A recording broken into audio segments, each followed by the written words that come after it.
Hello friends, તો 10 જ મિનિટમાં શ્રાદ્ધ સ્પેશિયલ દૂધ પાકની રેસીપી તમારી સાથે શેર કરું છું. કલાકો ઉકાળવાની કોઈ જરૂર નથી. માત્ર તમે 10 જ મિનિટમાં દૂધ પાક બનાવી અને મલાઈદાર ગાઢો એવો દૂધ પાક બનાવી અને તમે તૈયાર કરી શકશો. તો ચાલો આપણે તમે જોઈ શકો છો અત્યારે ફ્રીજમાં નથી રાખ્યો. ફ્રીજમાં રાખ્યા પછી તે વધારે ઠંડો ગાઢો થઈ જતો હોય છે. તો ચાલો આપણે રેસીપી શરૂ કરીએ. તો પહેલા અહીંયા આપણે ચોખાને પલાળવાના છે. તો 2 ટેબલ સ્પૂન બાસમતી ચોખા જેને ધોઈ અને પાણીથી પલાળી રાખવાના 10 મિનિટ માટે, જેથી તે દૂધમાં સારી રીતે ચડી જાય.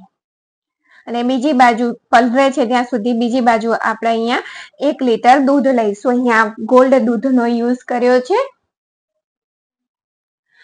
અને તેને આપણે આ રીતે મિક્સ કરતા જઈ અને એક સરસ ઉભરો લાવી દેવાનો છે. એક ઉભરો એટલે દૂધ ઉકળવા લાગી એક વારનું આ રીતે. ત્યાર પછી આપણે તેની અંદર ચોખાને એડ કરી દઈશું.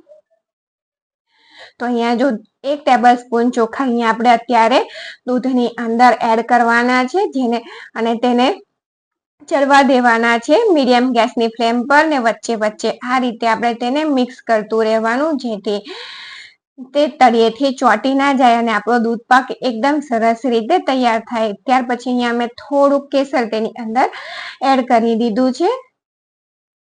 તો આ રીતે થોડુંક કેસર નાખી દેવાનું, જેનાથી કલર પણ સારો આવશે.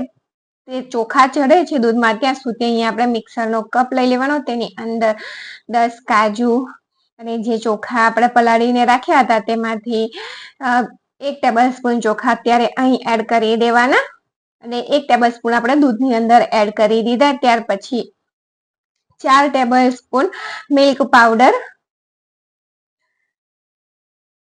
તેને પણ એડ કરી દેવાનો. અહીંયા મિલ્ક પાવડર અને કાજુ એટલા માટે આપણે ઉપયોગમાં લીધા છે કે જેનાથી દૂધ એકદમ ગાઢું અને મલાઈદાર તૈયાર થશે. તો આ કાજુ અને મિલ્ક પાવડરને એમ પીસી લીધા. ત્યાર પછી તેની અંદર 3 ટેબલ સ્પૂન જેટલી ખાંડ એડ કરી દેવાની, કે પછી તમને ગળપણ જોઈએ તેટલું તમારે તેની અંદર એડ કરી દેવાનું. અને 1/4 કપ જેટલું દૂધ તેની અંદર એડ કરી અને મિક્સરને ચલાવી લેવાનું છે.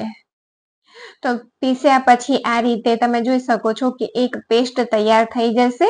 અને બીજી બાજુ અહીંયા આપણે દૂધને પણ ચેક કરી લઈએ કે ચોખા ચડી ગયા છે કે નહીં. તો અહીંયા જો આ રીતે પહેલા મિક્સ કરી દઈએ અને ચોખા એકદમ સરસ રીતે ચડી ગયા છે. તો આ મિશ્રણ જે તૈયાર કર્યું છે, પેસ્ટ બનાવી કાજુ મિલ્ક પાવડરની, તેને એડ કરી દઈએ.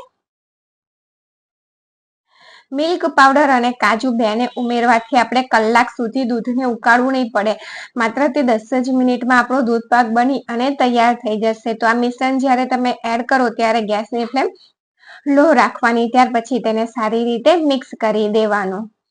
અને જો દૂધ પાકનો વિડીયો ગમ્યો હોય શ્રાદ્ધ સ્પેશિયલ, તો ચેનલને લાઈક, શેર અને સબસ્ક્રાઈબ જરૂરથી કરજો. તો અહીંયા આપણે આ દૂધને ઉકળવા દેવાનું છે. 1 થી 2 મિનિટ માટે ઉકળવા દેવાનું. જેમ ઉકળશે આ રીતનો ઉભરો ઉપર ઉકળવા લાગે, આ રીતે ઉપર આવવા લાગે, ત્યાર પછી આપણે તેને ગેસ બંધ કરી દેવાનો. જ્યારે આપણે ઠંડુ થાય ને ફ્રીજમાં રાખીશું ને ત્યારે તે વધારે ઘટ થઈ જતું હોય છે. એટલે આ સ્ટેજ પર આપણે ગેસ તેને બંધ કરી દેવાનો. અને થોડી અહીંયા પિસ્તાની કતરણ અને થોડી બદામની કતરણ એડ કરી દઈશું. અને તેની સાથે જ અહીંયા આપણે ચારોળીને પણ એડ કરી દઈશું. તો મિક્સ કરી લઈએ અને પછી આપણે ચારોળી તેની અંદર એડ કરી દઈશું. અહીંયા દૂધ ગરમ છે એટલે જો અહીંયા આ ચારોળી, પિસ્તા અને બદામ બધું દૂધ અહીંયા ગરમ છે ને એટલે બધી વસ્તુ સોફ્ટ થઈ જશે. તો શ્રાદ્ધ સ્પેશિયલ દૂધ પાક બનીને તૈયાર થઈ ગયો છે. Thank you for watching.